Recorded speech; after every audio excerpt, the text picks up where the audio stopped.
കാത്തു കാത്തല്ലോ അവനങ്ങളേക്ക് സാഞ്ഞു കേട്ടല്ലോ നാശകരമാ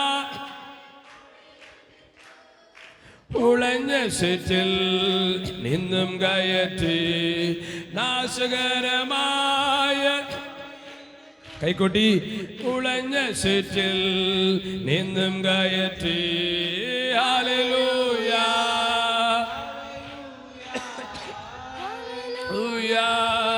ഹല്ലേലൂയ മഹത്വവും ജ്ഞാനവും സ്തോത്രവും ബഹുമാനം ശക്തിയും ബലവും യേശുവിന് മഹത്വവും ജ്ഞാനവും സ്തോത്രവും சக்தியும் பலமும் இயேசுவினே எங்களோடு பேசும் அடியை மறைத்து வெளிப்படும் இயேசுவின் மூலம் ஜெபங்கள் நல்ல பிதாவே ஆமென். உட்காருவோம்.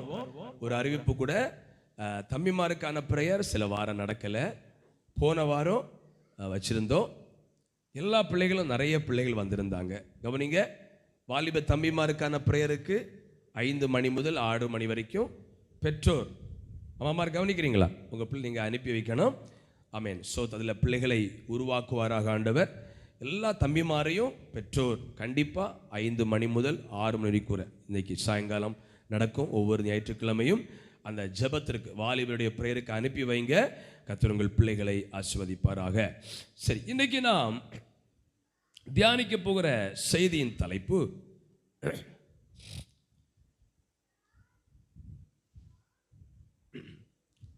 எபேசியர் 5ஆம் அதிகாரம் 29ஆம் வசனத்தை ஒரு முறை கூட நாம் வாசிக்க கேட்போம். தன் சொந்த மாம்சத்தை பகைக்கிறவன் ஒருவனும் இல்லையே. கர்த்தர் சபையை போஷித்து காப்பாற்றுகிறது போல ஒவ்வொருவரும் தன் மாம்சத்தை போஷித்து காப்பாற்றுகிறான்.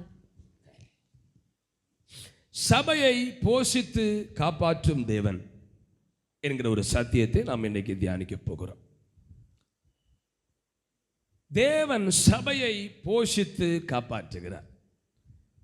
சபை என்ற நமக்கு தெரியும், கிரேக்க மொழியில மூல மொழியில புதிய ஏற்பாடு எழுதப்பட்டது. எபிரேய மொழி என்ற மூல மொழியில பழைய ஏற்பாடு எழுதப்பட்டது. இந்த சபை என்ற வார்த்தைக்கு கிரேக்க வார்த்தை எக்லீசியா. எக்லீசியா என்ற வார்த்தையின் அர்த்தம் வெளியே அழைத்து கொண்டு வரப்பட்ட ஜனம். Hallelujah. One who call out. Amen. வெளியே அழைத்து கொண்டு வரப்பட்ட ஜனம். ஆமென். எக்லீசியா என்ற வார்த்தையின் அர்த்தம் என்ன? வெளியே அழைத்து. சபை என்பது இந்த கட்டடத்தை அல்ல. ஸ்தோத்திரம். சபை என்பது ஜனத்தை குறிக்கிறது. ஆமென். வெளியே அழைத்து, பாவத்திலிருந்து, உலகத்திலிருந்து, விக்கிரக வழிபாட்டிலிருந்து வெளியே அழைத்து கொண்டு வரப்பட்ட கூட்டம்தான் சபை என்று சொல்லப்பட்டிருக்கிறது. அந்த சபையை ஆண்டவர் போஷிப்பார். ஆமென் சொல்லல. போஷிக்கணுமா வேண்டாம்? இல்லை பாஸ், எங்களுக்கு நல்ல திறமை இருக்குது, நாங்கள் நல்லா சேர்த்து வச்சிருக்கிறோம், எங்களுக்கு சாப்பிட எல்லாம் இருக்குது அப்படின்னு நினைக்கிறீங்களா? எத்தனை விரும்புறீங்க என்னை கர்த்தர் போஷிக்க வேண்டும்? சத்தமா சொல்லுங்க. என்னை கர்த்தர் போஷிக்க எத்தனை விரும்புறீங்க? நம்ம சேர்த்து வைக்கிறதெல்லாம் நம்ம கையில் கிடையாது. பேங்க் எல்லாம் திவாலாகும் போது ஒரே நைட்டில் 1000 ரூபாய் நோட்டு செல்லாது அப்படின்னு அறிவிப்பு வந்தது. பேங்க் திவாலானா ஒரே நைட்டில் நம்முடைய எல்லா அக்கௌண்ட்டும் பிளாக் ஆயிடும். Mobile easy, PhonePe, Google Pay, அந்த பே எல்லாம் பிளாக் ஆயிடும். நம்ம நினைக்கிறோம் பேங்க்கில் இத்தனை போட்டிருக்கிறோம், லாக்கரில் கொண்டு வச்சிருக்கிறோம், எல்ஐசி போட்டிருக்கிறோம், அடுத்து என்ன போட்டிருக்கிறோம், ஆர்டி போட்டிருக்கிறோம், கையில் வந்து இது சொல்லுவாங்க பழைய ஏற்பாட்டில், பழைய காலத்தில். இருந்தாலும் போதாது, தலைக்க மாட்டில் இருக்கணும். எங்கள் தலைக்க மாட்டே இருக்குது. ஒரு நாட்டில் இப்படி பேங்கெல்லாம் திவாலாகி அரசு நைட்டுக்குள்ளே ஒரு அறிவிப்பு கொடுத்துச்சு, உங்கள் அக்கௌண்ட் இருக்கிற பணத்தை யாருமே எடுக்க முடியாது, பேங்க் திவாலாயிற்று. ஒரு சகோதரனுடைய நண்பன் வெளிநாட்டில் இருக்கிறார். இவருடைய நண்பன் பேங்குக்கு போறாரு.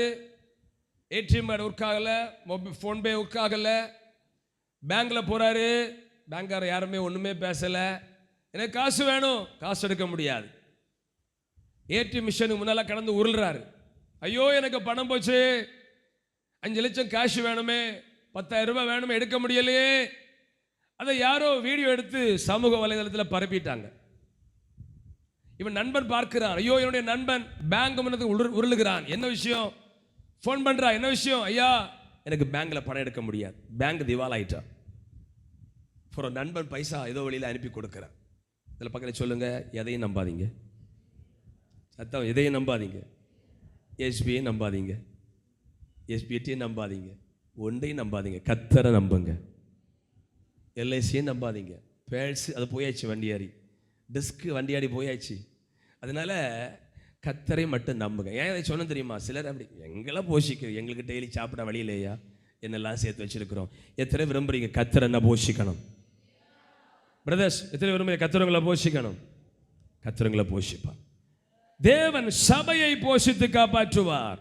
யாரெல்லாம் உலகத்திலிருந்து வெளியே அழைத்து கொண்டு வரப்பட்டு இயேசு கிறிஸ்துவோடு ஐக்கியப்பட்டிருக்கிறார்களோ அவர்களை போஷிப்பது நம்முடைய இயேசுடைய கடமை. ஆமென். சத்தமா ஓங்கி வரணும். ஆமென். அப்பதான் கத்தரிச்சு பாருவார், இந்த பிள்ளைகளுக்கு இந்த மெசேஜ் வேணும் போல இருக்குது, இல்லை எங்களை போஷிக்கணும்னா விட்டுருவார். ஆமென். கர்த்தர் அந்த குடும்பங்களை போஷிப்பார். இந்த போஷிக்கிறது என்கிற அந்த வார்த்தை, போஷிப்பான்கிற கிரேக்க வார்த்தை எக் ரேபோ, என்ன எக் ரேபோன்னு கொடுக்கப்பட்டிருக்கு கிரேக்க வார்த்தை. ஸோ எக் ரேபோ இப்படி அர்த்தம் என்னன்னா, என்ன கொடுத்திருக்கிறான் கிரேக்க அர்த்தம்? போஷிக்கிறது. கவனிங்க, நம்ம நினைக்கிறோம் 2 துண்டு ரொட்டி துண்டும் டீ காப்பி தர்றது, அப்படி இல்லை. இந்த என்ன சொன்னேன், எக் ரேபோ, அந்த கிரேக்க வார்த்தையின் அர்த்தம் என்னன்னா, ஒரு செடி நடப்பட்டு அது லைஃப் ஃபுல்லா காலம் வரைக்கும் அதற்கு தண்ணீர் ஊற்றி உரம் போடுறது அர்த்தம். இன்னொன்று, ஒரு பிள்ளை சின்ன பிள்ளையா இருக்கும்போது போஷிக்க ஆரம்பித்து அவன் சாகிறது வரைக்கும் அவனை போஷிக்கிறது தான் போஷிக்கிறது என்ற வார்த்தை. கைவித்தலை சொல்லுங்க பாப்போம். நான் சொன்ன எத்தனை புரிஞ்சது? போஷிக்கிற என்ற வார்த்தை அர்த்தம் என்ன? சின்ன பிள்ளையிலிருந்து உயிரோடு இருக்கிறது வரைக்கும் அவரை போஷிக்கிறதா போஷிக்கிற கிரேக்க வார்த்தையின் அர்த்தம். அப்போ சபை யாரெல்லாம் வெளியே அழைத்து கொண்டு வரப்பட்டிருக்கிறார்களோ, என்னைக்கு கிறிஸ்து உங்களை கரம் பிடித்தாரோ கடைசி வரைக்கும் நம்ம போஷித்து கொண்டே இருப்பார். போஷிப்பார். அம்மையும் அப்பையும் நம்பாதீங்க.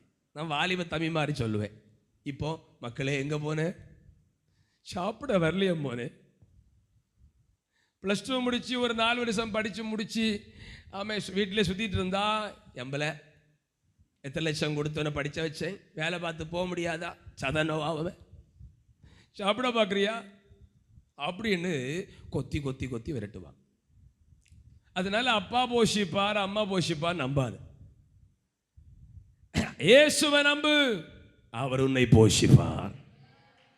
ஆமா, நல்ல அம்மா நல்ல அப்பா தான் 22-3 வயசு வரைக்கும் பார்ப்பாங்க, வேலைக்கு போவானா அப்படின்னு. இல்லைன்னா அதுக்கு வேற மாற்று வழி உருவாக்குவாங்க. ஆனால் இயேசு கிறிஸ்து என்றைக்கு கரம் பிடிக்கிறாரோ கடைசி வரைக்கும் கர்த்தரை போஷிப்பார். அதான் கிரேக்க போஷிப்பார் என்கிற கிரேக்க வார்த்தையின் அர்த்தம். எத்தனை விரும்புறீங்க கர்த்தரை கடைசி வரைக்கும் போஷிக்கணும்? அப்ப சபையை கர்த்தர் போஷிப்பார். ஆமென். தேவ பிள்ளைகளாக வந்த பிள்ளைகளை கர்த்தர் போஷிப்பார். தேவனுடைய பிள்ளைகளே, லேவியராகமம் 8:3 சொல்லுது, ஆமென், சபையை ஆசரிப்பு கூடாரத்திற்கு வர சொல். சபை தேவ பிள்ளைகள் அடிக்கடி ஆசரிப்பு கூடாரத்துக்கு வரணும். ஆமென். கேட்கலையே, எங்க வரணும்? எதமா சொல்லுங்க, எங்க வரணும்?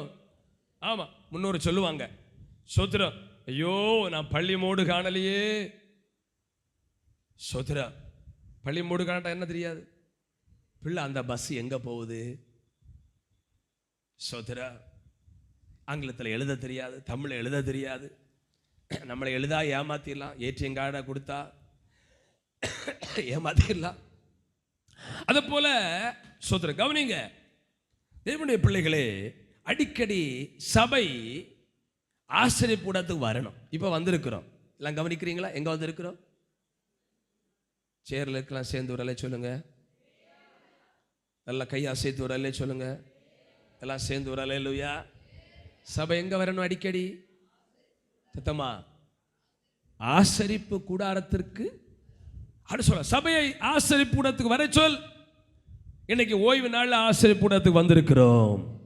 இந்த சபையை கர்த்தர் போஷிப்பது அவருடைய கடமையா இருக்கிறது. ஹல்லேலூயா. எல்லாரையும் போஷிக்க மாட்டார். ஆமென். ஆமென். யாரெல்லாம் வெளியே அழைத்து கொண்டு வரப்பட்டிருக்கிறார்களோ, கர்த்தர் என்னை ரட்சித்த நம்பிக்கை இருக்கிறதோ, விசுவாசத்தோடு நான் சொல்லுகிறேன், உங்களையும் உங்கள் குடும்பத்தையும் கண்டிப்பா போஷிப்பார். போஷிப்பது என்றால் ஆகாரம் கொடுப்பது மட்டுமல்ல, வீடு வட்டி தருவது மட்டுமல்ல, A to Z நம்முடைய வாழ்க்கையில் எல்லாவற்றிலும் கர்த்தர் நம்மை போஷிப்பார். ஆபிரகாமை குறித்து சொல்லும் போது, ஆபிரகாமை சகல காரியத்திலும் கர்த்தர் ஆசீர்வதித்தார். வசனம் சொல்லும் போது உங்களுக்கு வார்த்தை அந்த பிரயோஜனமா இருந்தா ஒரு கிளாப் பண்ணி கர்த்தரை மகிமைப்படுத்தலாம். ஒரு அல்லேலூயா சொல்லி கர்த்தரை மகிமைப்படுத்த அந்த வசனம் நீங்கள் ஏற்றுக்கொள்கிறீர்கள். ஏற்றுக்கொள்ளாத வார்த்தை கிரியை செய்யப்படவே படாது. அல்லேலூயா. ஆகவே தேவனுடைய பிள்ளைகளே, ஆசரிப்பு கூடாரத்தில் சபை வரணும். என்னாகும் 24 சொல்லுது, சில நேரம் சபை வனாந்திரத்தில் வர நேரிடும். எங்க வரும்? எல்லாம் கவனிக்கிறீங்களா? எங்க வரும்? சத்தமா. இவங்களுக்கு வனாந்திரம்னா தெரியாது. சகோதரிமாரையும் போகாதவங்களையும் பிளேன் ஏற்றி எங்க கொண்டு போகணும்?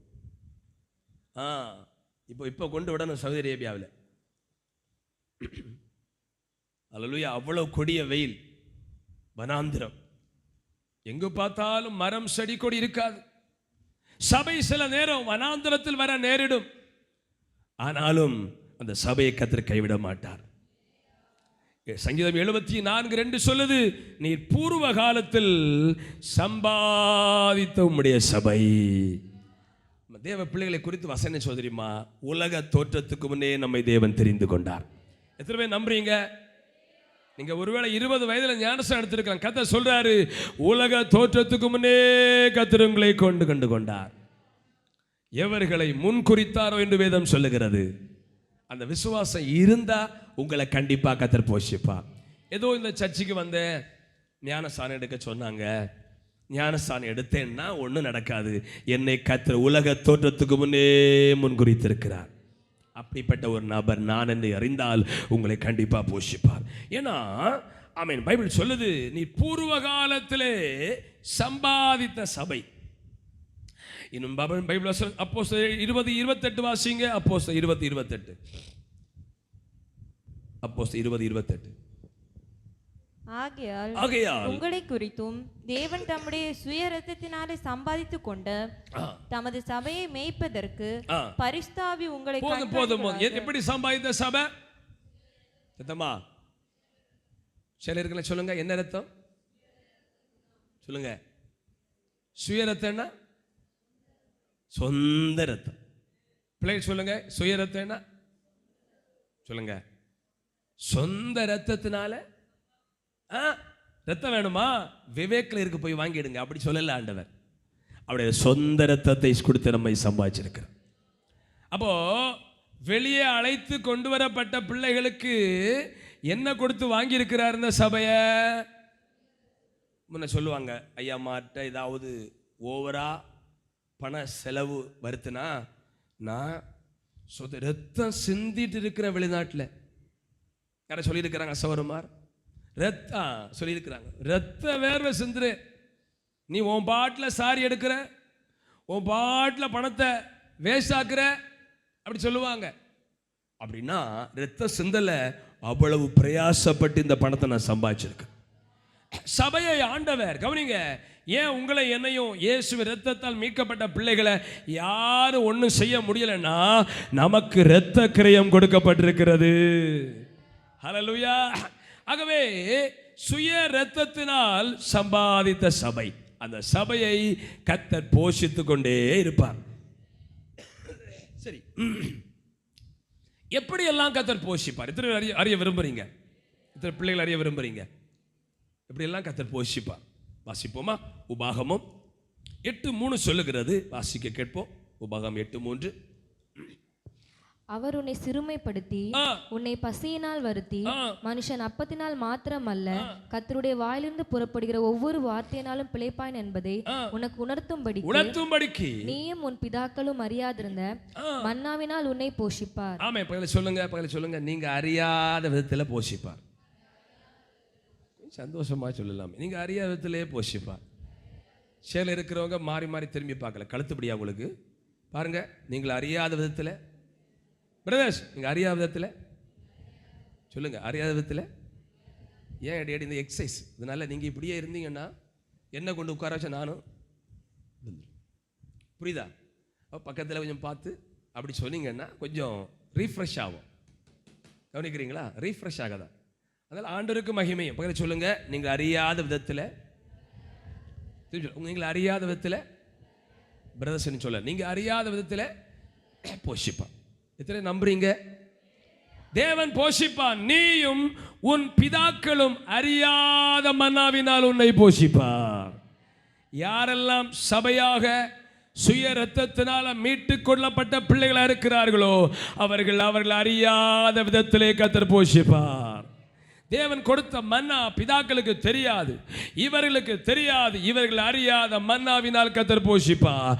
இந்த காலை நேரத்து தேவ சத்தத்தை கேட்கிற தேவ பிள்ளையே, இன்னும் சபைக்குள் உட்படவில்லை, இன்னும் மூழ்கி ஞானஸ்தானம் பெறவில்லை என்றால் உங்களை பார்த்து கர்த்தர் சொல்றாரு, உங்களை கர்த்தர் போஷிக்க வேண்டுமானால் நீங்கள் தேவனுடைய ஆலயத்துக்குள் உட்பட வேண்டும், ஞானஸ்தானம் எடுக்க வேண்டும், தேவ சபையாய் மாறுவீர்கள்.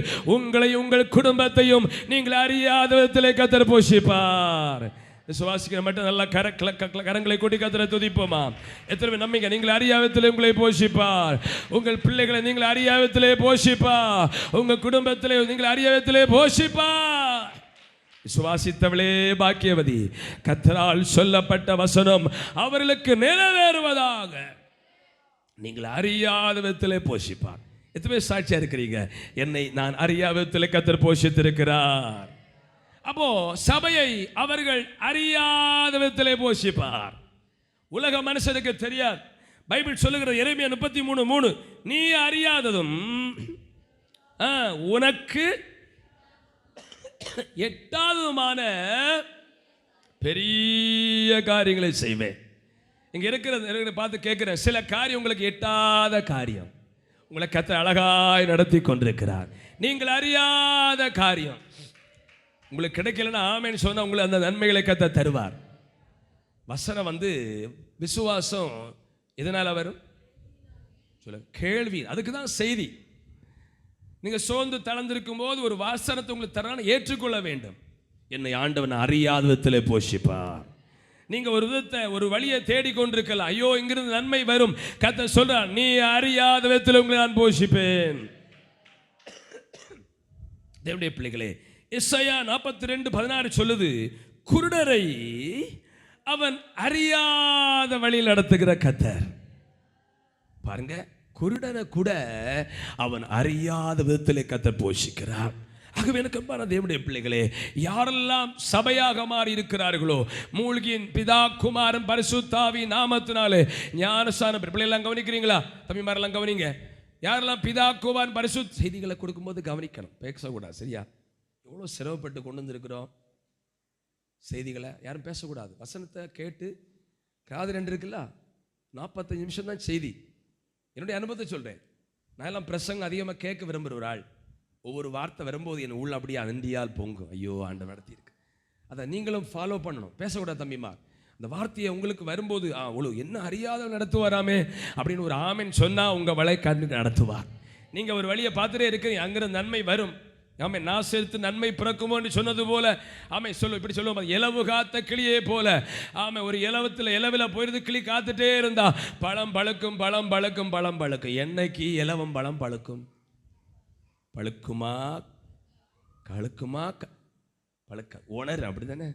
அதனால இலவு காத்த கிளியே போல இந்த வழி திறக்கும் இருக்கு. தேவ பிள்ளையே, இனி கதை சொல்றாரு, நீ கர்த்தரை நம்பு, ஜெபத்தை மறுபடியும் எடுத்துக்கொள், வேதம் படி, கர்த்தருடைய ஆலயத்துக்கு ஓடி வா, நீ அறியாத வழியில் கர்த்தர் உன்னை நடத்துவார். ஆமே. சத்தமா ஒரு அல்லேலூயா. பிரதேஷ் பக்கத்தில் விசுவாசம் இல்லையா? சத்தமா பிரதேஷ் ஒரு அல்லேலூயா சொல்லுங்க பாப்பா. படிக்கிற பிள்ளைகளுக்கு சொல்றேன், நீ படித்து முடிக்கும் போது நீ அறியாத வழியில் கர்த்தர் உன்னை நடத்துவா. நீ அறிய அடுத்தவனுக்கு அழைப்பை கர்த்தர் அனுப்புவா. அல்லேலூயா. இது செய்கிற வேலையெல்லாம் கர்த்தருடைய வேலை, நம்முடைய வேலை அல்ல. ஸ்தோத்திரம். 1 ராஜாக்கள் 17:4 அங்க ஒரு பெரிய அதிசயம் நடக்குது. பிள்ளை கவனிக்கிறீங்களா? ஆண்டவர் எலியாவை போஷிக்கிறார்.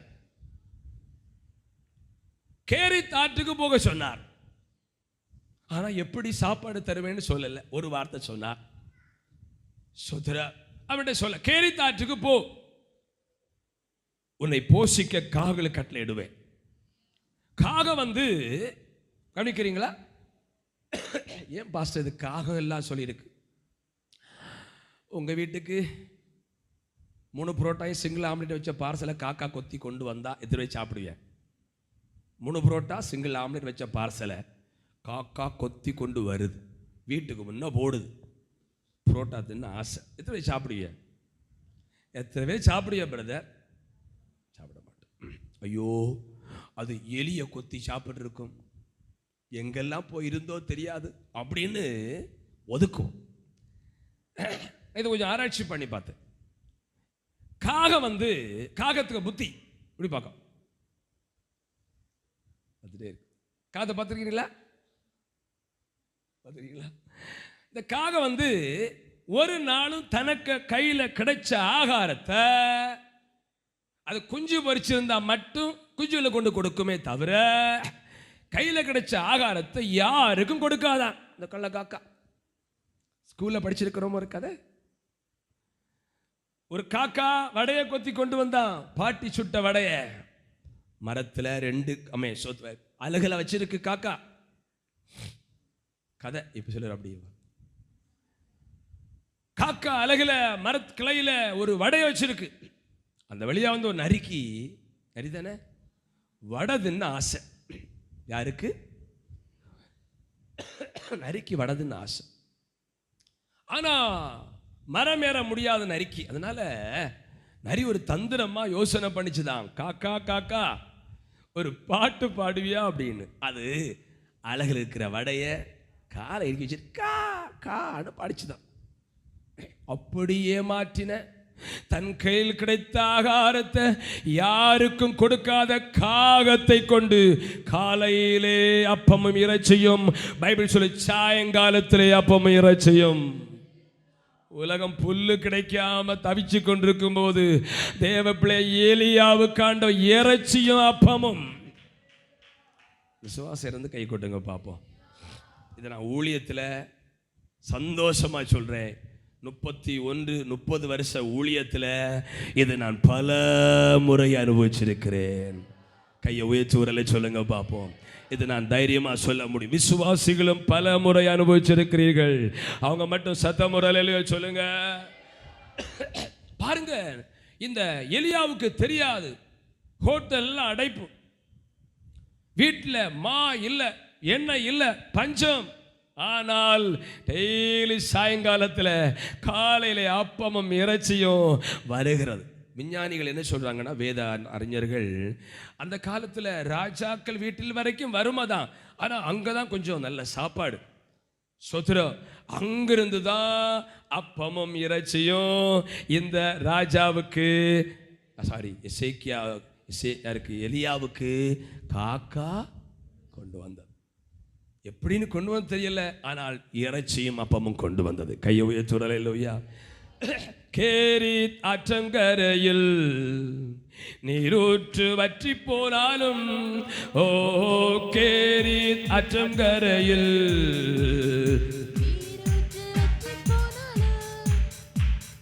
மேரிபாவின் கண்ட தேவன் உன்னையும் கண்டிடுவார்.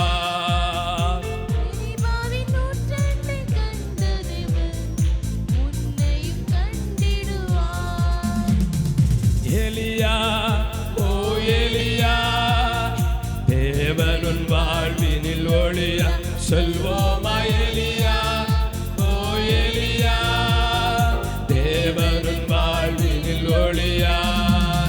கேரின் ஆற்றங்கரையில் நீரூற்று வற்றி போனாலும், ஓ தீர்க்கனின் தாகம் தீர்க்க காகம் விரைந்ததென்றோ, அந்த தீர்க்கனின் தாகம் தீர்க்க காகம் விரைந்ததென்றோ, உந்தனின் தாகம் தீர்க்க வேகம் வருகின்றாரே. இயேசு உந்தனின் தாகம் தீர்க்க வேகம் வருகின்றாரே. எலியா, ஓ எலியா, தேவனின் வாழ்வினில் ஒளியா சொல்வோமா எலியா, ஓ எலியா, தேவன். ஒரு முறை கையை உயர்த்தி, கையை உயர்த்தி. எலியா, ஓ எலியா, தேவனின் வாழ்வினில் ஒளியா. சத்தவர் அல்லேலூயா. சரி, ஆண்டவர் தேவனுடைய பிள்ளைகளை, சபையை அவர்கள் அறியாத விதங்களிலே கர்த்தர் போஷிப்பார். எலியாவை ஆண்டவர் அப்படிதான் போஷித்தார். இயேசு கிறிஸ்து வனாந்தரத்திலே 5000 பேர் கூடியிருக்கிறார்கள். அப்பம் கொடுக்க சொல்லி பேதுரு சொல்றாரு, இந்த 300 பணம் கொண்டு வாங்கினாலும் இவ்வளவு பேர் கொடுக்க முடியாது. எப்படி போஷிப்பார் என்று யாருக்கும் தெரியாது. ஆனால் 5 அப்பத்தை வாங்கி 2 மீனை எடுத்து பிட்டு ஆசீர்வதித்தார். 5000 பேர் சாப்பிட்டார்கள். ஆமென் சொல்லுங்க பாப்போம். தேவ பிள்ளைகள் வந்து காணாமல் விசுவாசிக்கிறவர்கள். எப்படி விசுவாசிக்கிறவங்க? காணாமல் விசுவாசிக்கிறவன் அதிக பாக்கியவான். இப்போ இந்த செய்திகளை கொடுக்கும்போது உங்க கையில் ஒன்றும் இல்லை, 5 அப்பமும் இல்லை, 2 மீனும் இல்லை. ஆனால் வசனத்தை ஆமென் என்று ஏற்றுக்கொண்டால் கர்த்தர் வழிகளை திறப்பார். செய்தி கேட்கவே ஒரு அட்வைஸ் கொடுக்கணும் சிலருக்கு. இந்த வார்த்தையை கேட்டு அப்படியே நம்ம அறிக்கை பண்ணும்போது அந்த வார்த்தை உள்ளே கிரியை செய்கிறது. கேள்வி, விசுவாசம் கேள்வினால வரும். கேள்வி கற்கண்டு குமிதம் படிப்பதனால வரும். தேவ வார்த்தையினால வரும். அந்த வார்த்தை உங்களுக்கு பிரசங்கித்துக் கொண்டிருக்கிறோம். படிக்கிற பிள்ளைகளை விசுவாசிக்கலாம், பெரியவங்களை விசுவாசிக்கலாம். ஆமா, உங்களுடைய படிப்புக்குரிய தேவைகளை நீங்கள் அறியாத வழியிலே கர்த்தர் சந்திப்பார். உங்களுடைய வேலையை நீங்க அறியாத வழியிலே கர்த்தர் சந்தித்துக் கொண்டு வருவார். நிச்சயமாக கர்த்தர் இந்த காரியங்களை செய்வார். சரி, வனாந்தரத்திலே கர்த்தர் அவளை போஷித்தார். பைபிள் சொல்லுகிறது, கானா ஒரு திருமண வீட்டிலே சோத்திரம் தண்ணீரை மொண்ட வேலைக்காரனுக்கு தெரிந்தது என்று பந்து விசாரிப்பு காரனுக்கு தெரியல. ஒரு அல்ல சொல்லுங்க பாப்போம். சொல்லுங்க, உங்களுக்கு கிடைக்கிற ஆசீர்வாதம் தண்ணீரை மொண்டவர்கள் ஜெபிக்கிறவங்கள சொல்றேன். ஜெபிக்கிற உங்களுக்கு தான் தெரியும். சொல்லுங்கம்மா. வெள்ளிக்கிழமை உபாசம் ஓடுறவங்களுக்கு தான் தெரியும். செத்தவங்க கையில் வெத்தலை கொடுத்தது போல போச்சு. ஆமாம், தண்ணீரை மொண்டவங்கன்னா அந்த தண்ணீரை கோரி ஊத்துறவங்க. அவங்கள நான் என்ன சொல்றேன்னா, அவங்க தான் ஜெபிக்கிறவங்க. அவங்க தான் பிரச்சனை நேரத்தில் அந்த ரங்கத்தில் கூப்பிடுறவங்க. இந்த தண்ணீர் ரசமாய் மாறினது எப்படி என்று வேற யாருக்கும் தெரியாது. ஊரில் நம்முடைய குடும்பத்தை வேடிக்கை பார்க்கிறவங்களுக்கு தெரியாது. உங்க குடும்பத்தை வேடிக்கை சிரிக்கிறவங்களுக்கு தெரியாது. அந்த ரங்கத்தில் ஜெபிக்கிற உங்களுக்கு தான் தெரியும் இந்த தண்ணீர் எப்படி ரசமாய் மாறிட்டு. அதான் பைபிள் சொல்லுது, கவனிக்கிறீங்களா? ஆமென், சோத்திரம். அந்த ரங்கத்திலே பிதாவை நோக்கி கூப்பிடு. பக்கத்தில் சொல்லுங்க, உற்சாகமா இருக்கு சொல்லுங்க பக்கத்தில். நல்ல பிரேயர். பக்கத்தில் சொல்லுங்க, உற்சாகமா இருக்குன்னு சொல்லுங்க. பிரதர்ஸ், உற்சாகமா இருக்கு சொல்லுங்க. இந்த சாத்தானுக்கு வந்து சோத்திரம் சில பிள்ளைகள் இந்த ஐஸ்கிரீம், லட்டு, சீஸு எல்லாம் கொடுக்கும், வெட்டி விளங்கு. சாப்பாடு கொடுக்குற நேரம் இல்லை, ஒரு திருமண வீட்டுக்கு போகணும். அந்த வரிசையில் ஒரு குட்டி பையன் 1.5 வயசு இருக்கும். அந்த அம்மா இப்படி அவனை பிடிக்க, அவன் இப்படி போறான், எல்லாரும் சாப்பிட்டு இருக்கிறான். அப்படி கோரி உள்ள அங்க திருச்சிகளை விழுது. சோரல்ல பையன். உங்க பிள்ளைகளுக்கு எப்படி ஆகாரம் கொடுக்குறீங்க? சோத்திரம். மொபைல் ஃபோனை எடுத்தால் எத்தனை மணிக்கூர் ஷார்ட்ஸு கூட்ஸ் எல்லாம் வருது. சாத்தானுக்கு தெரியும் இந்த வசனம் எல்லாம் உள்ள ஏறினா இவங்க ஜெபம் பண்ணிடுவாங்க, இவங்க வாழ்க்கை ஆசீர்வதிக்கப்படும் தெரிஞ்சு இந்த செபம் நேரத்தில் காதை அடைச்சிருக்கும். அல்லேலூயா. சோத்திரம். வீட்டில் கிடந்தா கொசு கடிச்சு உறக்கம் வரல. கவனிக்கிறீங்களா? எல்லாம் சேர்ந்து ஒரு சொல்லுங்க பாப்போம். எல்லாம் சேர்ந்து சபைக்குழுக்கு எல்லாம் சேர்ந்து மொத்தமாக ஒரு அல்லேலூயா. கவனிங்க. சோத்திரம். அப்போ ஜெபிக்கிறவங்க தான் தண்ணீரை மொண்டு கொண்டு வர்றவங்க. நீங்க வீட்டில் ஜெபிக்கிறீங்களா? தனி ஜெபம் பண்றீங்களா பிரதர்? குடும்ப ஜெபம் பண்ணுறீங்களா? தனி ஜெபம் வீட்டில் ஜெபிக்கிறீங்களா? பக்கத்தில் உங்களுக்கு தெரியாது இந்த காரியம் எப்படி நன்மையாய் முடிந்தது. அவங்க ரொம்ப டேஸ்டா இருக்கு, இந்த வீடை என்ன அழகாக கட்டி இருக்கிறீங்க.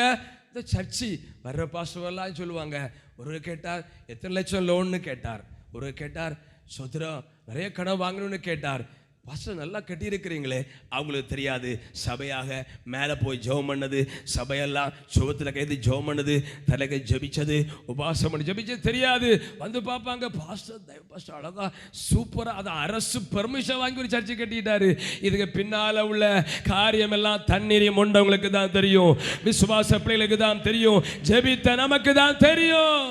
நான் எக்ஸாம்பிளாக சொன்னேன். உங்கள் வீட்டில் வந்து கேட்பாங்க, அழகான கார் வாங்கியிருக்கு, வீடு அழகாக இருக்கு, பிள்ளைய நல்ல ஸ்கூலில் படிக்க வச்சிருக்கு, இது எப்படி வந்து நமக்கு தெரியாது, உலகம் பார்க்கும். ஆனால் தேவ பிள்ளைகளை தண்ணீரை மொண்ட நமக்கு தான் தெரியும். இது எவ்வளவு சிரமப்பட்ட காரியம். கையை உயர்த்தி ஒரு அல்லேலூயா. ஆகவே நான் சொல்லுவேன், வேலைக்கு போகாத சகோதரிகள், வேலைக்கு போகிறவங்களும் உங்க பிரச்சனை பச்சை தண்ணீராகி வாழ்க்கை சுவையே இல்லை பாஸ்டர், எங்க வாழ்க்கையில ஒரு சந்தோஷமே இல்லைன்னா உபவாச ஜெபத்துக்கு ஓடிவாங்க. சண்டே மட்டும் வருகிற பிள்ளைகளா இருக்காமல் அவன் வேலைக்கு போறவங்களும் முடிஞ்சா ஒரு மாசத்துல 2 நாளாகிலும் வேலைக்கு லீவு போட்டு, சகோதரிகள் லீவு போட்டு, பிரயாணத்துக்கு லீவு போட்டு உபவாச ஜெபத்துக்கு வந்து பாருங்க. உங்க வாழ்க்கை இங்க வரும்போது தான் தெரியும், உங்க வாழ்க்கை கர்த்தர் நல்ல ரசமாய் மாற்றுவார். ஆமென் ஆமென். தேவைகள் வரும்போது ஆமென் ஆமென் அந்த ரங்கத்தில் வீட்டுக்குள்ள போய் ஆண்டவரேன்னு கூப்பிடுங்க, கர்த்தர் உங்கள் வாழ்க்கையை மாற்றுவார். தேவனுடைய பிள்ளைகளே, 2 ராஜாக்கள் சாமுவேல் 9:6 வாசிங்க. 2 சாமுவேல் 9:6. சவுலின் குமாரனாகிய யோனத்தானின் மகன் மேவிபோசேத் தாவீதினிடத்தில் வந்தபோது முகங்குப்புற விழுந்து வணங்கினான். போதும். இங்க ஒரு சம்பவம் இருக்கிறது. மேவிபோசேத் யாருக்கு மகன்? எல்லாரும் பேசணும் வாய் திறந்து. எல்லாம் சொல்லுங்க பிரதர், சொல்லுங்க யாருக்கு மகன்? அவன் ஒரு பெரிய ஒரு எக்ஸசைஸ் மேனா. 2 காலம் முடம். ராஜாவுக்கு மகனுக்கு 2 காலம் முடம். எப்படி முடமாச்சு?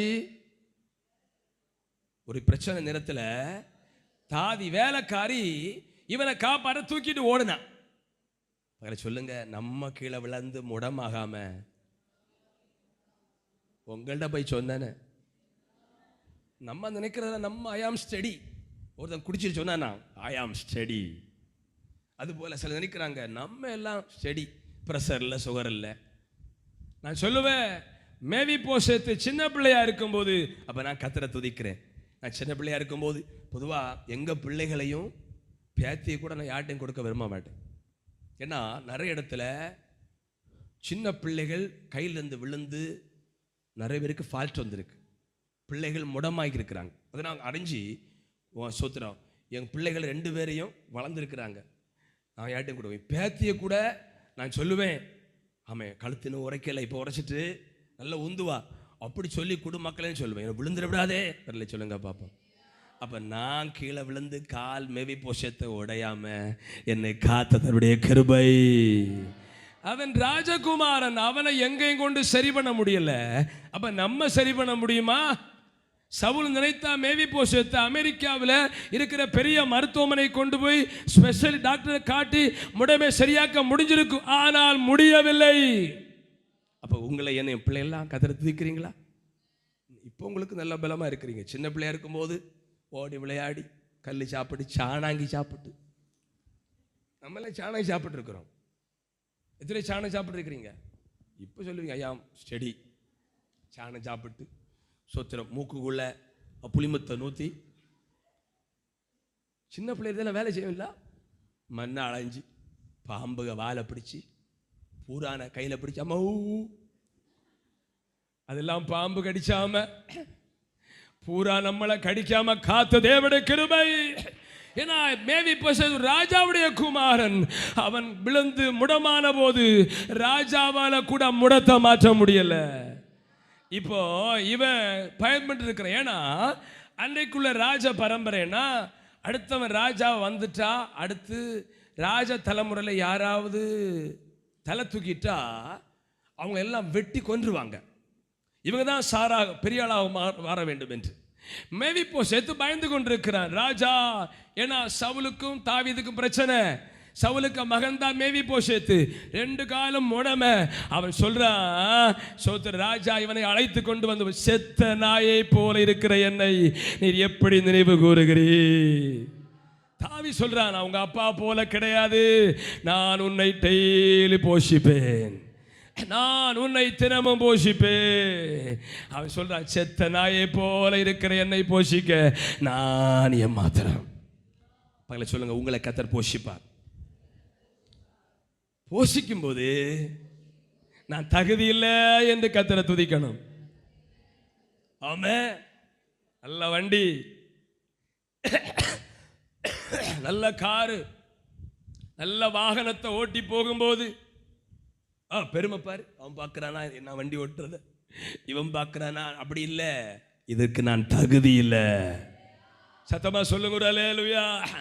ஆமா 20 அதாவது ஆமா சோத்திரம். ஃபர்ஸ்ட் வச்சிருந்த வாகனம் சூப்பர் சாம்ப், அதுக்கு எல்லாரும் போட்ட பேர் திருவலகுத்தி. திருவலகுத்தி பைக் இருக்கும்போது அதை வாங்கும்போது உள்ள ஃபீல் எனக்கு இப்போ இருக்குது. ஆமா கிருபையினால ஆமா சோத்திரம் 4வது பைக் ஆண்டு அந்த 8-9 வருஷம் ஒரு 1.5 லட்சம் கிலோமீட்டர் இந்த பைக் ஓடும். கார் கொஞ்சம் தான் ஓடும். ஆமா 4வது பைக்கு சோத்திரம் ஒரு 1.25 லட்சம். என்ஜின் விளையாடும்போது மாற்றுவோம் பாருங்க. இந்த வாகனம் 3வது வாகனம் சோத்திரம். இதெல்லாம் நம்ம பெருமையாக நினைக்க அல்ல, நான் ஒவ்வொரு நாளும் ஓட்டு, ஆண்டவரே இந்த வாகனத்தை ஓட்ட நான் தகுதியே இல்லை அப்படி சொன்னா இன்னும் தந்துட்டு இருப்பார். என்ன பாரு என்ன பாரு அவனை பாரு என்ன பாருன்னு சொன்னா வாகனத்தை பிடுங்கிடுவாரு. இப்ப மேவிபோசேத் சொல்றான், என்னை போஷிக்க நான் தகுதியே இல்லை. எத்தனை சொல்றீங்க? ஆமென். யாக்கோபு தானே சொல்றேன், இதுவரைக்கும் நான் என்னை கொண்டு வருவதற்கு நான் எம்மாத்திரம், என் குடும்பம் எம்மாத்திரம். நான் விரும்புகிறேன். ஆமே சோத்திரம். பாருங்க, பல ஆண்டா நம்ம ஜெபித்து கொண்டது இன்வெர்டர் ஒரு காரியம். இன்வெர்டர் ஒரு ஸ்பீக்கர் ஒன்றை தந்திருக்கிறா, இன்னும் ஒன்றை கத்த தருவா. சோத்திரம். இது இன்வெர்டருக்கா பல நாளாக ஆசைப்பட்ட ஜோமன். ஆனால் இன்றைக்கு இப்போ கரண்ட் ஒன்று போனால் கூட ஆண்டவரே பாருங்க ஓடண்டா பார்த்தீங்களா, டேய் ஓடு லைன் கொடு, ஒன்றும் சொல்லண்டா, நான் பாட்ட மெசேஜ் ஓடிட்டு இருக்கோம். சோதரம் சீக்கிரம் நம்ம மெசேஜ் லைவ் பண்ணணும், அது நம்ம செய்ய போகிறோம். பல நாளாக ஜபித்தது. ஆமே சோதரம் 31,000 ரூபாய் பக்கம் ஆயிட்டு ஒரு குடும்பத்தை கொண்டு அதை செய்தார். ஆனால் இன்றைக்கு எனக்கு அதில் ஒரு நான் தகுதி இல்லை ஆண்டவரே. உடனே சொல்லுங்க பாப்போம், என்ன பாஸ்டர் எங்கள் வீட்டில் எத்தனை வருஷமாக இன்வெர்டர் இருக்கு, அது உங்கள் மனம், இது என்னுடைய மனம். இப்படி ஒவ்வொரு நன்மையும் கிடைக்கும் போது பெருமையாக நினைக்காமல், என்னை போஷிக்கிற தெய்வமே நான் தகுதியே இல்லை என்று சொல்ல சொல்ல ஹல்லேலூயா உங்கள் வாழ்க்கை கர்த்தர் உயர்த்தி கொண்டே இருப்பார். தேவனுடைய பிள்ளைகளே, யாக்கோபு சொல்றான் பாத்தீங்களா, வெறும் இப்ப 2 பரிவாரம் வந்த உடனே கோலும் கையும் மறக்கல. சிலருக்கு பரிவாரம் நன்மையெல்லாம் வரும்போது கோலும் கையுமாக இருதயம் மறந்துடுவாங்க, குடிசை வீட்டில் இருந்து மறந்துடுவாங்க.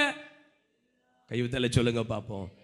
இப்ப மாடி வீட்டில் இருக்கிறீங்க, ஆமே குடிசை வீட்டில் மழை பெய்யும் போது அந்த தண்ணி வந்து விழுந்து தூக்கு பாயில விழுந்து அவன் ஒதுங்கி ஒதுங்கி கிடந்தது ஞாபகம் வருதா? அதான் மறந்து போச்சா? அவன் ஞாபகம் இருந்தா இந்த பெருமையெல்லாம் வராதே, இந்த அகந்தையெல்லாம் வராதே. மறந்தாந்த அகந்தையெல்லாம் வரும். கையை உயர்த்துவல்ல சொல்லுங்க பாப்போம். ஆமே, ஆண்டவர் எல்லா உள்ளங்களையும் பார்த்து கொண்டே இருக்கிறார். மேவிபோசேத்தை போல ஆமா இதுக்கு தகுதி இல்லை என்று சொல்ல சொல்ல என் தேவன் உயர்த்தி கொண்டே இருப்பார். பெருமை உள்ளவனுக்கு அவர் எதிர்த்து நிற்பார். கையை உயர்த்தல சொல்லுங்க பாப்போம். இன்னொன்று சபைக்கு சொல்றேன், நீங்க எவ்வளவு ஏழ்மையில வந்து ஊழியக்காரர்ல கனம் பண்றீங்களோ, ஊழியக்காரர்களுக்கு ஒரு ஸ்தானத்தை கர்த்தர் கொடுத்திருக்கிறார். நான் சொல்லுவேன், ஊழியர் கையில பெரம்பில்ல அதிகாரத்தை கொடுத்திருக்கிறார். இந்த வேத வசனத்துக்கு உட்பட்டு உங்களை எச்சரிக்க எங்களுக்கு பெரிய ரைட்ஸை கொடுத்திருக்கிறார். சொல்லுங்க பாப்போம். உங்களை எவர் உச்சாணி கொம்பில கொண்டு வந்தாலும் ஊழியக்காரனை அடக்கி ஆளாமல் யாரும் நினைக்க கூடாது. ஆமே, வேறு காரியத்துக்கு நாங்கள் பணிந்து வருவோம். வேத வசனத்தின்படி பரிசுத்த ஒழுங்குக்கு எச்சரித்து பணிந்தோடு யாருமே நினைக்க கூடாது. உங்களை விட நான் நல்லவன், நீங்க அடிச்சா வாங்கிட்டு மறுபடியோட பேச ஒரு நபர். ஆனால் வேத ஒழுங்குக்கு உட்பட்டு உங்களை எச்சரிக்கும் போது ஊழியக்காரங்க பணிவாங்க என்று யாரும் நினைக்கவே கூடாது. அது காண்ற பொய் கனவு. ஒரு சொல்லுங்க பாப்போம். ஆகவே எனக்கு அன்பான தேவனுடைய பிள்ளைகளே, கர்த்தர் நம்ம இடத்து பிள்ளைகள் சொல்றேன், உங்களை உயர்ந்த இடத்துல கொண்டு வருவா. இன்னைக்கு ஊழியக்காரங்களை காணும்போது என்ன கனம் பயம், போடா அவன் கிடக்குறான்னு சொல்லல. இப்ப என்ன பயம் இருக்கோ, நீ 2 லட்சம் சம்பளம் வாங்கும் போதும் உனக்கு ஊழியக்காரனுக்கு பயம் இருக்கணும். உன் நன்மை நிலைத்திருக்கும். தம்பி மாதிரி சொல்றேன், உன்னை உயர்த்துவார். ஏன்னா ஒரு பெரிய அதிகாரியா மாற்றுவார். நர்சிங் படிக்கிறியா, நீ கத்துன்னு கொண்டு போற தேசத்துல 10 பேர் கீழே ஒரு ஹெட் நர்ஸா உட்கார வைப்பா. ஆனா இன்றைக்கு ஊழியக்காரர்கள் கடிந்து கொண்டு எச்சரிக்கும் போது என்ன பயப்படுகிறாயோ அந்த பயம் உனக்குள் இருக்குமானால் கர்த்தர் உயர்த்தி கொண்டே இருப்பா. கையை உயர்த்தி ஒரு அல்லேலூயா. பிள்ளைகளை அன்பா சொல்றேன், இன்னைக்கு நான் பல இடங்களுக்கு போகும்போது விபிஎஸ் நடத்துகிற பிள்ளைகளை பார்ப்பேன். சில டாக்டர் இருக்கிறாங்க, சில பெரியல இருக்கிறாங்க. அன்னைக்கு பாஸ்டர், அன்னைக்கு எங்களுக்கு விபிஎஸ் ஸ்டூடெண்ட்ஸ் சந்தோஷமா இருக்கும். ஆக எனக்கு அன்பான தேவனுடைய பிள்ளைகளே, சோதரம் மேவி போஷத்துக்கு கர்த்தர் உயர்வை கொடுத்தார். நல்ல கரங்களை உயர்த்துவரலே சொல்லுங்க பாப்போம். சத்தம் ஒரு அல்லேலூயா. ஆமென். முதலாவது நான் என்ன சொல்லிட்டு இருக்கிறேன், விசுவாசிச்சவங்க ரிப்பீட் பண்றீங்க, விசுவாசிக்காதவங்க இவர் சொல்லுவார் அறியாத வழியில சொல்லுங்க, அறியாத வழியிலே போஷிப்பார். திரும்ப சொல்றேன், அறியாத வழியிலே போஷிப்பார். படிக்கிற தம்பி உன்னை அறியாத வழியிலே போஷிப்பார். ஆமை, உன்னுடைய தேவைகளை படிப்பை கர்த்தர் பொறுப்படுத்திக் கொள்வார். அறியாத வழியிலே கர்த்தர் போஷிக்கிறவராய் இருக்கிறார். இந்த மேவி போஷத்துக்கு தெரியாது, இப்படி அவன் போஷிக்க சொல்லுங்க போஷிக்கப்படுவான். கவனிங்க, இந்த காக்கைகளை கவனித்து பாருங்கள், அவர் உங்களை அவைகளை கர்த்தர் போஷிக்கிறார். நான் இப்படி ஒரு சிந்திச்சேன், காக்கைகளுக்கு வந்து இப்போ பொதுவாக இன்றைக்கி கேட்டால் கூட்டம் முடிஞ்சு சிலர் ஏதாவது ஃபங்க்ஷன் வீட்டுக்கு போவீங்க, நல்லா சாப்பிட. மேக்ஸிமம் உள்ளவர் வீட்டில் சில ஒரு நாளுக்கு முன்னாலேயே டைம் டேபிளை பார்ப்பாங்க. இன்னைக்கு நேற்று பொரியல், இன்னைக்கு கரியல், நேற்று சிக்கன், இன்னைக்கு மட்டன், இன்னைக்கு என்ன வைக்கிறது சொல்லுங்க. சில சொல்றாங்க, நிறைய சாரி இருக்கிற சௌரிகள் ஒரே குழப்பமா ஃபங்க்ஷன் விட்டு போகும்போது எதை கட்டுறது, ஒரு நாளைக்கு முன்னையே யோசி எந்த சாரி கட்டுறது, அதான் அளவோடு இருக்கணும். அல்லேலூயா. நமக்கு என்ன, நல்ல பேண்ட் 3 பேண்ட் 3 சட்டை. கவனிங்க, இந்த காக்கைகளுக்கு வந்து அதுக்கு தெரியும், இன்னைக்கு திருநெல்வேலி 5 ஸ்டார் ஹோட்டல்ல எனக்கு சாப்பாடு கிடைக்கும், அதுக்கு தெரியாது, அது பிளான் பண்ணாது. நம்மளாவது இன்னைக்கு கிளாத்தி மீன் வாங்க, நாளைக்கு வாழை மீனோ இந்த தொழில் வாங்குவோம். இந்த காக்கைகளுக்கு வந்து ஏன் ஆண்டவர் சொல்றாருன்னா, நாளைக்கு என்ன கிடைக்கும் அப்படி யாரும் தெரியாது. ஆனா அதுக்கு ஒரு சுபாவம், காலம் எழும்புற உடனே இப்போ சில வீட்டில் பிள்ளைகள் வயிறு போச்சு சண்டை பிடிச்சிட்டு சாப்பிடாம கிடந்துட்டு 3 மணி கிளம்பி கேட்கும், வயிறு போச்சுது வயிறு போச்சு. இது போல் இப்போ காக்கைகளுக்கு ஒன்றும் கிடைக்கல போல 2 மணிக்கே சத்தம் போடுது. சில நேரம் ஆமாம் தூங்கும்போது ஒரு 12:30 மணி ஆகும். சனிக்கிழமை பெருமை சொல்லலை, ஒரு 12:30 மணி ஆகும். சில நேரம் 1 மணி ஆயிரும். அப்போ காக்கா காக்கா காக்க சத்தம் போடுது, வயிறு பசி. இப்போ ஏன் தெரியுமா ஜெபம் பண்ண முடியல, எல்லாம் ஃபுல், ஹவுஸ்ஃபுல். ஏடிஎம் பார்த்தா ஹவுஸ்ஃபுல், பிடிஎம் பார்த்தா ஹவுஸ்ஃபுல். சாப்பாட்டு பானை, 3 மாசமாக வாங்குற அரிசி குறைஞ்சவரை விற்கிறன்னு வந்து எடுக்கலை, எல்லாம் வீட்டில் கரிச்சை பிடிச்சிருக்கு, ஹவுஸ்ஃபுல். அதனால இப்போ காலம் எழும்ப முடியலை, ஜெபம் வரல. இந்த காக்கைகளுக்கு வந்து என்ன கிடைக்குன்னு ஒன்றுமே தெரியாது. ஆனால் அதுக்கு ஒரு சுபாவம், மரக்கில் உட்கார்ந்து கா கா கா கான்னு சத்தம் போடும். காக்கைகளை கவனித்து பாருங்கள், அவைகள் உங்கள் பிரமபிதா பிழை போட்டுகிறார். யார் அவங்களுக்கு காப்பாடு கொடுப்பாங்கன்னு தெரியாது. ஆனால் ஒரு காகம் கூட கரண்ட்ல அடிபட்டு செத்துருக்கே தவிர ஒரு காகம் கூட சாப்பாடு இல்லாம செத்ததே கிடையாது. அது சத்தம் போடுறதுனால பிள்ளைக்கு வாங்கி கொடுக்குற அந்த வடைய பிள்ளைய மறைச்சிட்டு காக்கா கொண்டு போயிடும். ஏன்னா பிள்ளை சாப்பாடு இறங்கல பார்த்தீங்களா? அதனால முதலாவது கர்த்தர் சபையை அறியாத விதத்தில் போஷிப்பார். இந்த வார்த்தை என்னோட ஆமேன் என்று ஏற்றுக்கிற பிள்ளைகளுக்கு கர்த்தருக்கு ஸ்தோத்திரம். ஆண்டவரே, இந்த வார்த்தைகளை ஆமேன் சொல்ற பிள்ளைகளை இந்த ஞாயிற்றுக்கிழமையிலிருந்து அடுத்த ஞாயிற்றுக்கிழமை வரும் முன்பதாக ஒரு சாட்சி சொல்லும்படி அறியாத விதத்திலே போஷிப்பீராக. ஆண்டவரே, 25 நிமிஷமாக முதல் தலைப்பில் சொன்ன ஒரு வார்த்தை கூட அவை பொய்யான வார்த்தை அல்ல, உம்முடைய வசனத்தின் வார்த்தைகளை நிறைவேற்றுவீராக ஆண்டவரே. இரண்டாவது, ஆண்டவர் உபாகமத்தின் புத்தகம் 8ஆம் அதிகாரம் 16ஆம் வசனத்திலே எப்படி போஷிப்பார் சபையை? உன் பிதாக்கள் அறியாத மன்னாவினால் வனாந்திரத்திலே உன்னை போஷித்து வந்தவருமான. இரண்டாவது, ஆமென், வனாந்திரத்திலும் போஷிப்பார். எல்லாம் சொல்லுங்க, எங்க போஷிப்பார்? சத்தமா சொல்லுங்க. நம்ம சௌருமார் ஒரு அண்ணாச்சி என்னை வந்திருக்கிறாங்க, ஒரு சௌரி ஏற்கனவே வந்திருக்கிறாங்க. அவங்கள்ட்ட கேளுங்க, வனாந்திரம் என்னப்பா சொல்கிறாங்களே, எங்களுக்கு ஒன்றும் புரியலை. எங்கே போனால் பூரச்சிக்கிணறு, அங்கே போனால் பெரிய ஏந்தி, இங்கே வந்தால் சின்ன ஏந்தி, நடுத்தங்குளம், பெலையங்குளம், எத்தனையோ குளம் இருக்குது.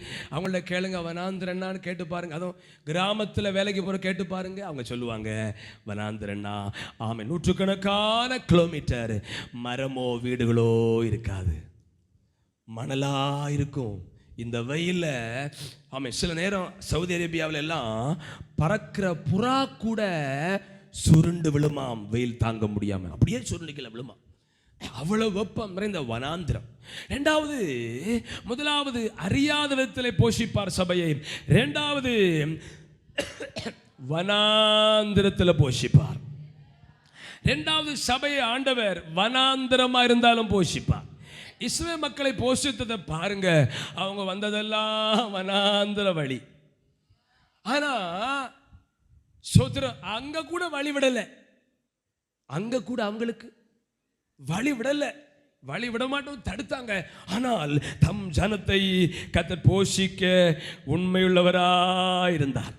எத்தனை பேர் நம்புறீங்க? உங்க வாழ்க்கை இப்போ வனாந்திரமா இருக்கலாம்.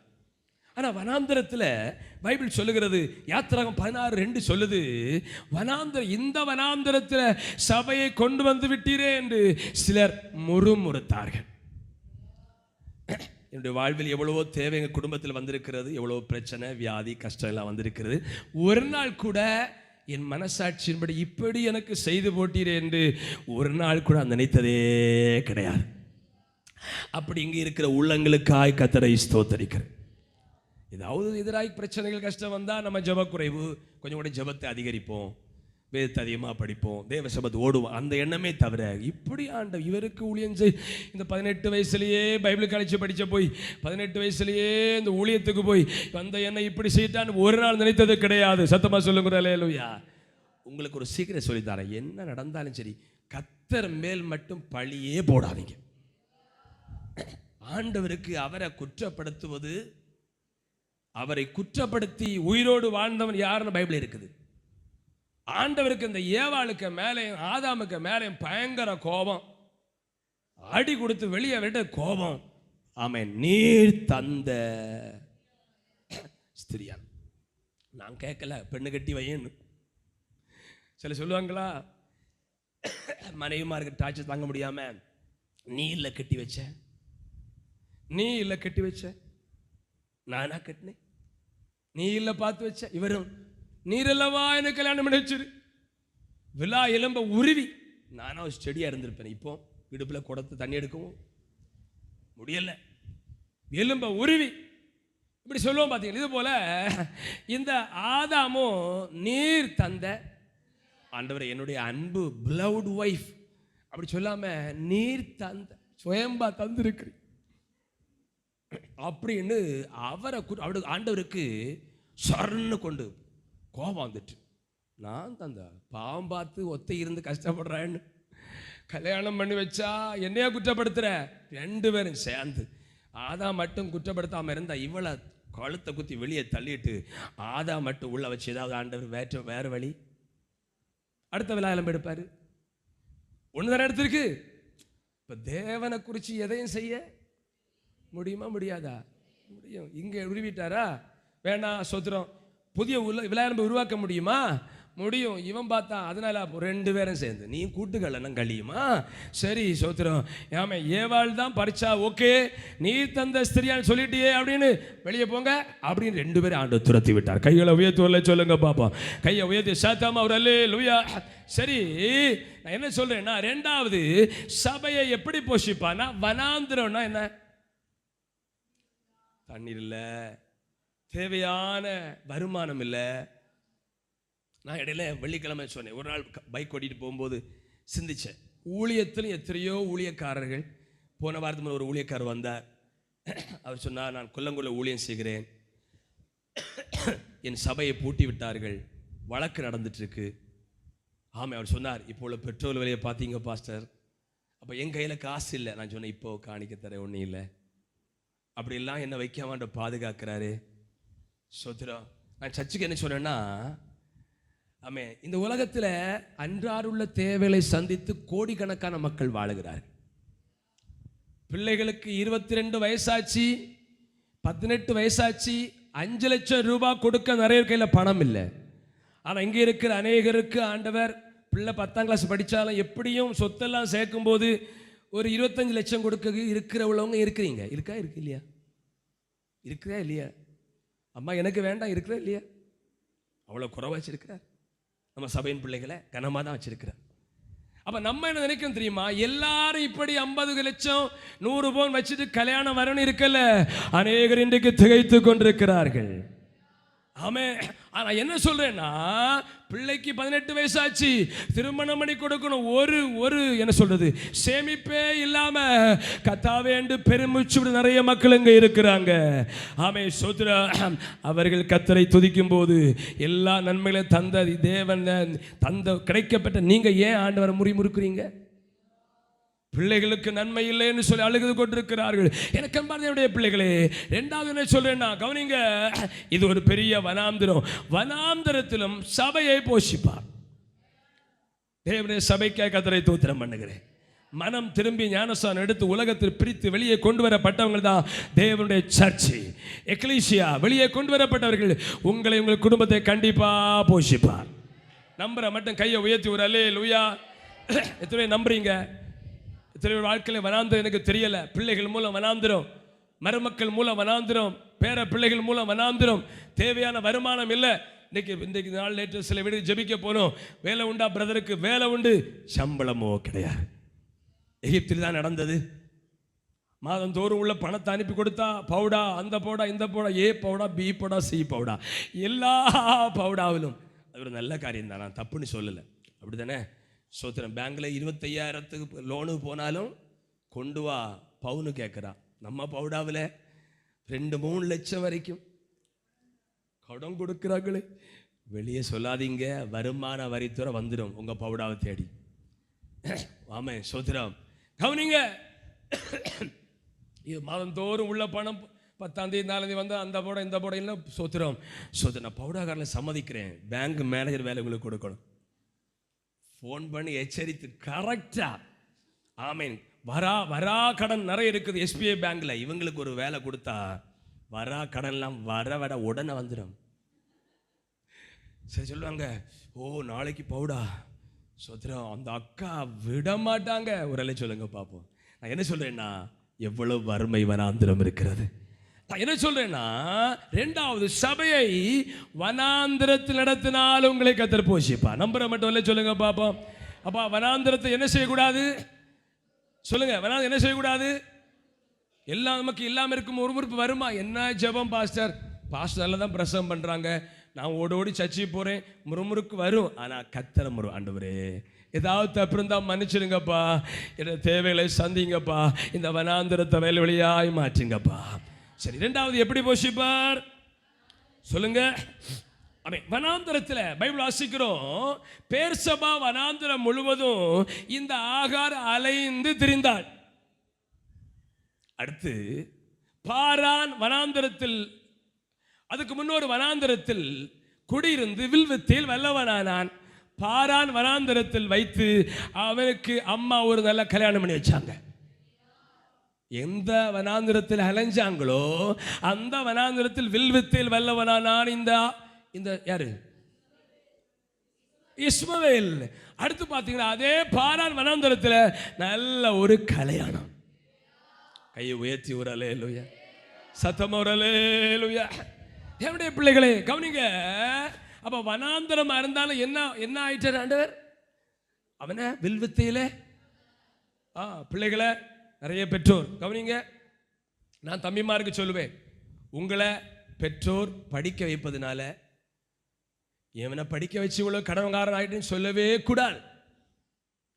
ஏன்னா ஒரு 50 வயசு தாண்டி போகும்போது நம்மளை போல வலிமை இருக்காது. அந்த கடத்தை நினைச்சாலே வேலைக்கு போக முடியாது. ப்ரெஷர் லோ ஆயிரும், ஹை ஆயிரும். அதனால படிக்கிற பிள்ளைகள் என்னை படித்த வச்சுங்கப்பா கஷ்டப்படக்கூடாது. கண்ணீரோடு ஜெபிக்கணுங்க. வீட்டில் தேவையில்லை சந்திங்க ஜெபிக்கணும். அப்போ வனாந்தரம் கர்த்தர் போஷிப்பார். அல்லேலூயா. ஆகார பார்த்தீங்களா? இந்த வனாந்தரத்தில் வில்வித்தில் வல்லவனாக்கி அவனை ஆசீர்வதித்தார். கைகளை உயர்த்தி சொல்லுங்க பாப்போம். சரி, 3வது வார்த்தை சங்கீதம் 81:16 ஜெபிக்க போறோம். 81:16. உச்சிதமான கோதுமையினால் அவர்களை போஷிப்பார், கன்மலையின் தேனினால் உன்னை திருப்தியாக்குவேன். உச்சிதமான கோதுமைன்னா முதல் தர கோதுமை. எல்லாம் கையை உயர்த்தி ஒரு அல்ல சொல்லுங்க பாப்போம். என்ன கோதுமையினால் போஷிப்பார்?